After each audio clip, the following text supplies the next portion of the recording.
The Miami Heat are geniuses for trading for Terry Rozier. The Miami Heat traded away Kyle Lowry in the 2027 lottery-protected pick to the Charlotte Hornets for Terry Rozier. And I love the trade. It's almost been a running joke for the last couple of seasons that the Heat needed to trade for more offense, but then almost every season, it doesn't matter that the Heat don't trade for more offense because they end up going on a deep playoff run anyway. People made fun of the Heat for missing out on the likes of Donovan Mitchell or Damian Lillard, but I don't think the Heat wanted to really change their hierarchy of players that much or their pecking order on offense that much. And Terry Rozier adds a guy who can score off the ball, off the catch and shoot, and not really disrupt the offense that much. He can be the third, fourth option.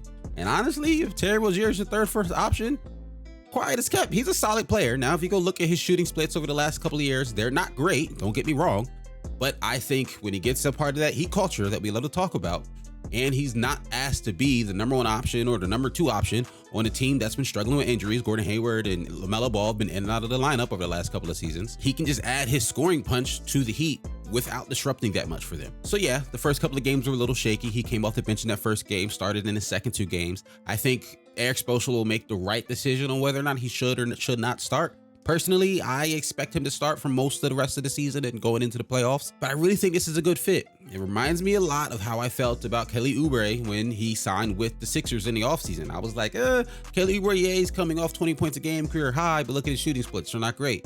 But then I had to take a step back and realize, well, I mean, the shooting splits aren't great when you're playing on a team that's A, struggling with injury, and B, honestly, just not that good. And now I love how Kelly Oubre has fit on the Sixers. I think Terry Rozier can have a very similar impact for the Miami Heat.